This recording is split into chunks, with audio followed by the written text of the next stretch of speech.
Anything you need, Commander? What's your opinion on the last mission? I'm glad there aren't many aliens like the Thorian. I don't think my stomach could take it. Hell of a deal you worked out with John, though. If I ever get a speeding ticket, I want you to be my advocate.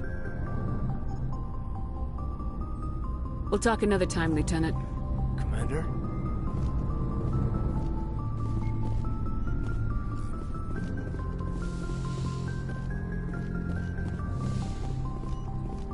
Yes, Commander?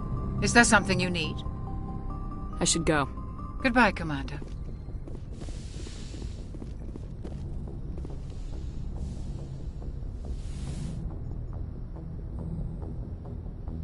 I get the feeling you want to ask me something, Commander. I like talking with you, Liara. No matter what the subject. Then let us talk about you.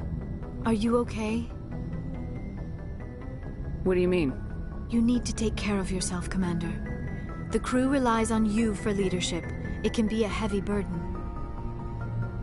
I can handle the responsibility of command, but if I don't stop Saren, the entire galaxy gets wiped out.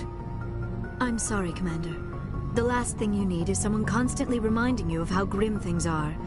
Is there anything else you would rather talk about? I should go. Goodbye, Commander.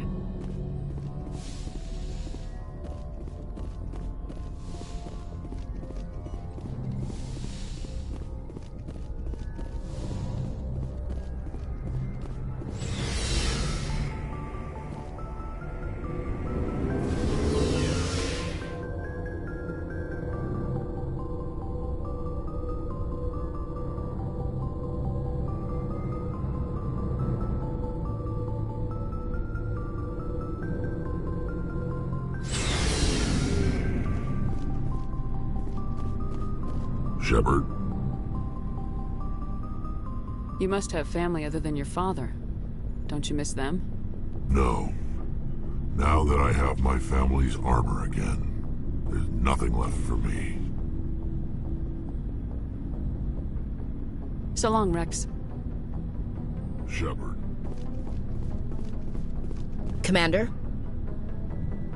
What's your opinion of the last mission? We lost a lot of the colonists. I don't see how we could have done more, but I still feel bad about it. You alright? That must have been like what you saw in Elysium. Some of them lived. Given what happened there, I'd call that a win. Amen, ma'am. Dismissed, Chief. Ma'am?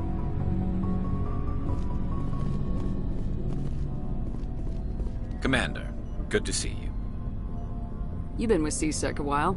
Have you seen much action? Well, not as much as you, but yeah, I've seen some interesting things. I bet you have. Anything in particular that stands out? I remember this Solarian geneticist I was sent to investigate.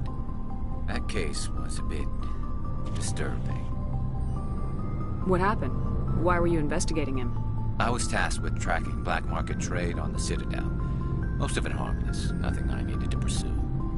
But during the course of my investigation, I noticed an increase in the trade of body parts, organs mostly. We usually get a few of those, but not the numbers I was seeing. We weren't sure if there was a new black market lab or if some freak was harvesting organs from citizens. So what was it? Both, actually. But it took us a while to figure that out. So how did you figure out what was happening? First, we got a hold of a sample and ran DNA tests. The weird thing was, the match led us to a Turian who was still alive and was very convinced he'd never lost his liver. After a bit of digging, I discovered this Turian worked briefly for Dr. Salion, the geneticist. So I went to his lab hoping to find evidence of cloned organ development, but there was nothing. No Solarian hearts, no Turian livers, not one Krogan testicle. You're kidding, right? Why would anyone want Krogan testicles? Some Krogan believe that testicle transplants can increase their virility, counteract the effects of the genophage. It doesn't work, but that doesn't stop them from buying. They'll pay up to 10,000 credits each. That's 40,000 for a full set. Somebody's making a killing out there. What'd you do about the geneticist? I brought in some of his employees for interrogation, to see if I could get them to talk. While I was interviewing one of them, I came across something suspicious. Good thinking. Lackeys are always easier to scare. Exactly. Though in this case it paid off in a different way. One of my detainees started bleeding profusely during the interview. We offered to patch him up and he got frantic, freaked out. I ordered a full exam to find out what was going on. Our medics found incisions all over his body, some of them fresh. That was our big break. These people weren't just Dr. Salion's employees. They were test tubes. Walking, living test tubes. He was growing parts inside these people? Exactly. He cloned their organs right inside their own bodies. Then he harvested them and sold them off. Most of the victims were poor. He'd pay them each a small percentage of the sales, but only if the organs were good. Sometimes an organ wouldn't grow properly, so he'd just leave it in them. Most of them were a mess, but only on the inside, hidden so nobody could see it. I hope he got what he deserved. That's the worst part. We never caught him. Why not? What the hell happened? He ran, blew his lab, grabbed some of his employees, and headed for the nearest space dock. By the time I found out, his ship was already leaving. He threatened to kill his hostages if we tried to stop him. But you went after him anyway, right? I ordered Citadel Defense to shoot him down, but CSEC headquarters countermanded my order. They were worried about the hostages, worried about civilian casualties if the ship was destroyed so close to the Citadel. I told them those hostages were dead anyway. He just used them to make more organs. They wouldn't listen. No wonder you hated it there. Those idiots just let him fly away. Yes, they did. I went to Palin and told him what I thought of him and his policies. He said if I didn't like it, I could quit. Well, I almost did. All they had to do was disable that ship, stop him from running. Maybe the hostages die, maybe they don't, but at least we stopped the bastard responsible for it all. I suppose I can see both sides. But what's done is done. I suppose. Can't waste too much time worrying about it now. Just wish I could have stopped him. That's all. Do you have any idea what happened to Dr. Salion? I sent out feelers from time to time, hoping to find something. I thought I'd found him a while back. He changed ships and changed his name to Dr. Hart, his idea of a joke, I guess. I told the military, but they weren't convinced it was him. I got the transponder frequency for his new ship, but I just can't get anyone to check it out. I'll check out the coordinates when I get a chance. I was hoping you'd say that. But Commander, take me with you when you go. If it's Salion, I want to be there when you find him.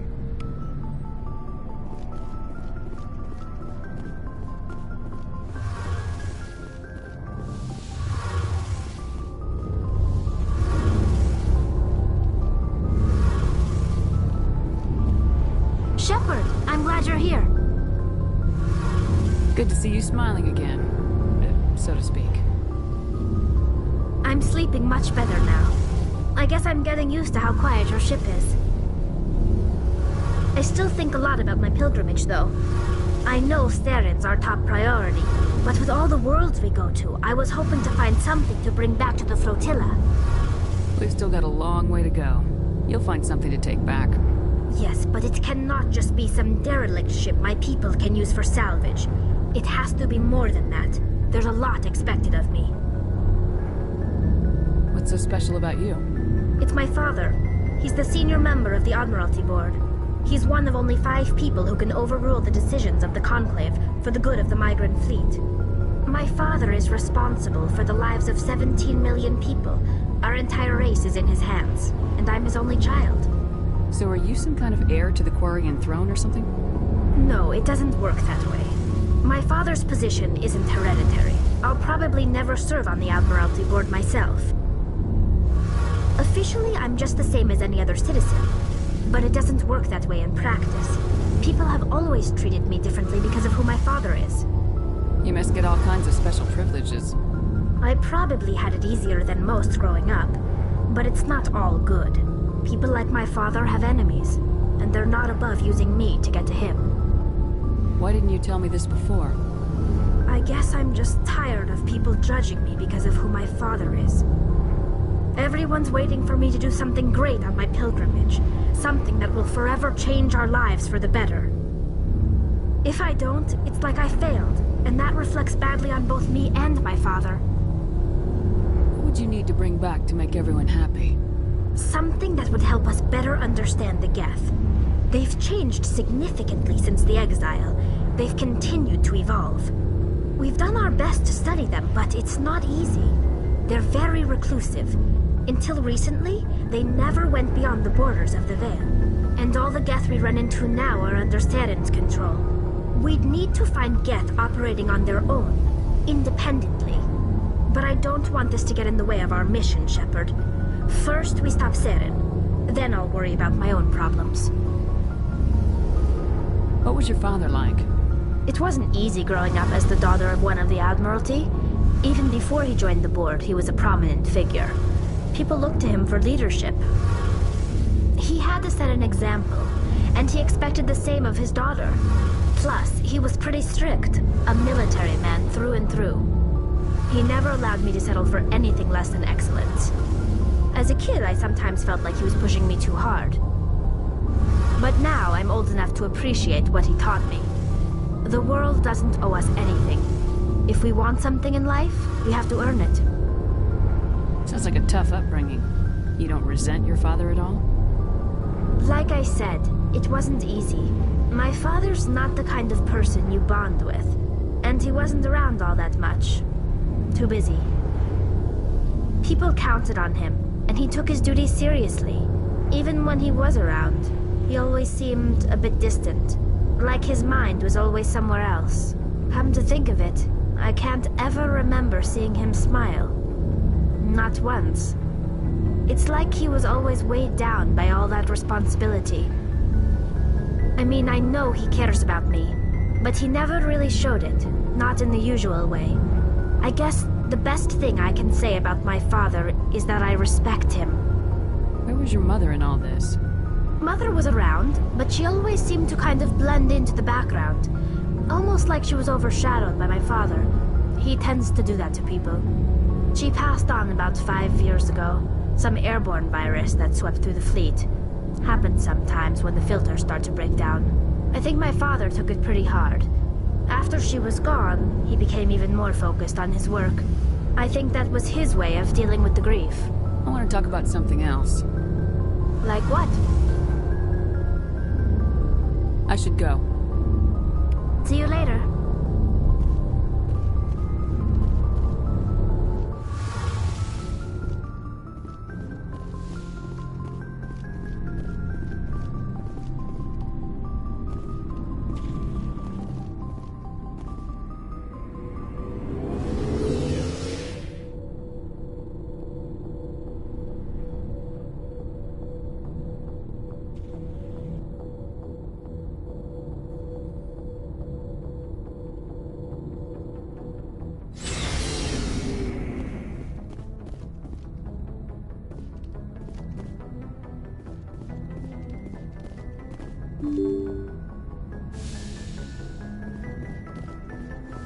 Yes, Commander? Speak freely.